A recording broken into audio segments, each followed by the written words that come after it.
Saudara-saudari, marilah kita mendengarkan renungan dengan judul Orang Buta Melihat, yang berdasarkan pada Injil Markus bab 8 ayat 22. Kemudian tibalah Yesus dan murid-muridnya di Betsaida. Di situ orang membawa kepada Yesus seorang buta, dan mereka memohon kepadanya supaya ia menjamah dia. Dalam nama Bapa dan Putra dan Roh Kudus. Amin. Saudara-saudari terkasih dalam nama Tuhan Yesus Kristus. Betsaida adalah sebuah kampung yang berada di sebelah utara danau Genesaret. Ketika Yesus sampai ke tempat itu setelah menyeberang bersama para muridnya, orang mendatangi mereka. Dikatakan seorang buta dibawa kepada Yesus oleh orang yang mendatangi Yesus. Tampaknya mereka sudah mengenal Yesus sebagai seorang nabi atau guru yang sering mengadakan mujizat penyembuhan. Mereka meminta Yesus menjamah saudara mereka yang buta. Menarik bahwa Yesus tidak langsung menyembuhkan orang yang buta itu di depan mereka. Ia membawa orang itu keluar kampung. Ia berdua saja dengan orang buta itu. Yesus meludahi mata orang itu dan meletakkan tangannya pada mata orang itu, lalu bertanya, "Apakah ia sudah melihat?" Ia melihat orang berjalan, tapi tampak seperti pohon-pohon. Yesus mengulangi tindakan itu sekali lagi, dan orang buta itu bisa melihat secara sempurna. Yesus memerintahkan dia, "Jangan masuk ke kampung." Apa maksudnya? Saudara-saudari terkasih, menarik untuk diperhatikan bahwa Yesus yang membuat orang buta itu bisa melihat lagi itu, ia melakukannya menurut kehendaknya. Orang itu bisa melihat, namun tidak sekaligus. Setelah Yesus menjamah matanya untuk kedua kalinya, orang yang tadinya buta itu dapat melihat. Mujizat dan anugerah dari Tuhan itu tidak selalu diberikan dengan sekaligus atau serta-merta. Terkadang dianugerahkan secara bertahap dan butuh proses. Cara Tuhan mengabulkan doa permohonan kita terkadang membutuhkan kesabaran, membutuhkan waktu. Ada orang yang berkata, "Mengapa Tuhan tidak segera mengabulkan doa permohonanku? Aku sudah meminta kepadanya setiap hari, namun doaku tidak dikabulkan." Kesalahan doa itu adalah bukan tidak dikabulkan, tapi belum dikabulkan.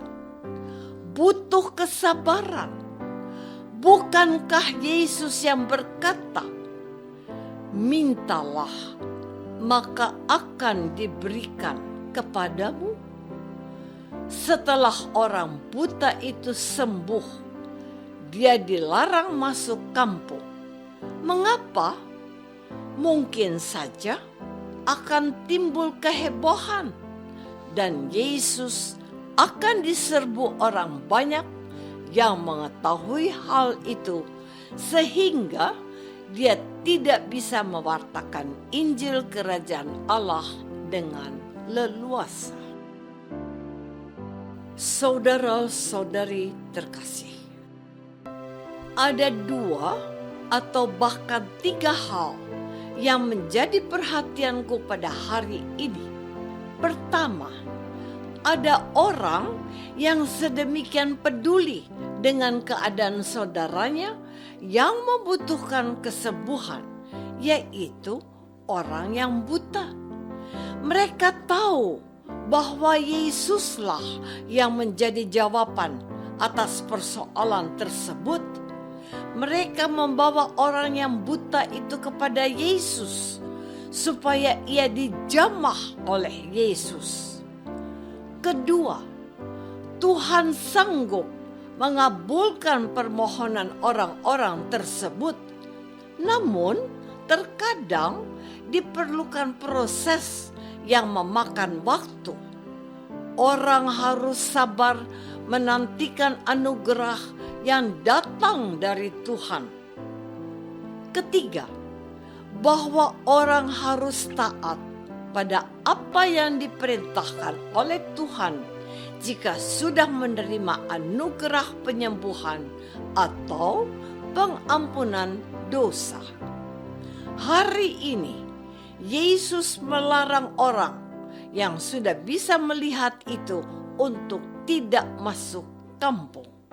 Sedangkan pada kesempatan lain, Yesus berkata kepada seseorang, "Jangan berbuat dosa lagi," katanya, kepada wanita yang tertangkap berbuat zina. Atau, perlihatkanlah dirimu kepada imam untuk penyembuhan dari penyakit kustamu. Mungkin setiap dari kita tahu bahwa ada orang yang perlu dibawa kepada Yesus agar Yesus menemui dia secara pribadi supaya ia mengalami kasih Yesus. Kita perlu memiliki kepekaan tersebut. Jangan masa bodoh. Kalau kita minta kepada Tuhan sesuatu, kita harus yakin, tetapi kita juga harus sabar. Dan bila kita sudah mengalami kemurahan Tuhan, dengarkanlah apa yang dikehendaki oleh Tuhan supaya kita berbuat.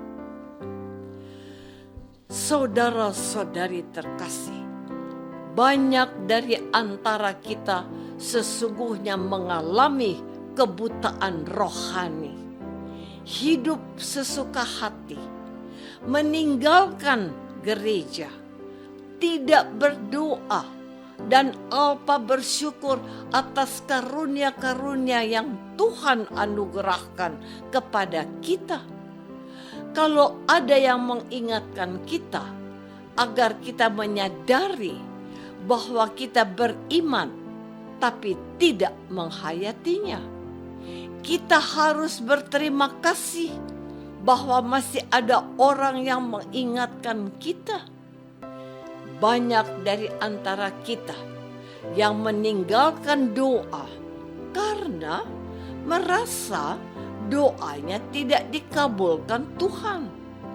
Kita semestinya ingat pada permintaan seorang janda yang mengganggu seorang hakim untuk membelanya. Karena ia terganggu, ia mengabulkan permintaannya. Kita harus belajar dari perumpamaan seorang teman yang minta tolong temannya di waktu malam. Orang itu mengabulkan supaya tidak mengganggu. Jangan jemu minta kepada Tuhan sekalipun belum segera dikabulkan. Saya sudah bertahun-tahun berdoa, minta kepada Tuhan untuk mengabulkan permohonanku. tapi belum dikabulkan. Aku masih meminta terus kepadanya. Yang terpenting, kita harus hidup pantas di hadapannya, sehingga Allah akan berbelas kasihan kepada kita dan mengabulkan permohonan kita. Tidak kalah pentingnya, jadilah pembawa kabar bahagia bagi orang yang berkesusahan. Apakah aku mengandalkan kemurahan dan kasih Tuhan untuk mendengarkan doaku? Marilah kita berdoa. Bapa yang Maha Baik, tambahkanlah iman kami kepada Putra-Mu Yesus yang mengabulkan permohonan orang yang membawa orang buta untuk disembuhkan. Dengarkanlah doa permohonan kami yang kami minta dalam nama Yesus. Amin. Semoga kita semua selalu dinaungi dan dibimbing oleh berkat Allah yang Maha Kuasa. Dalam nama Bapa dan Putra dan Roh Kudus. Amin.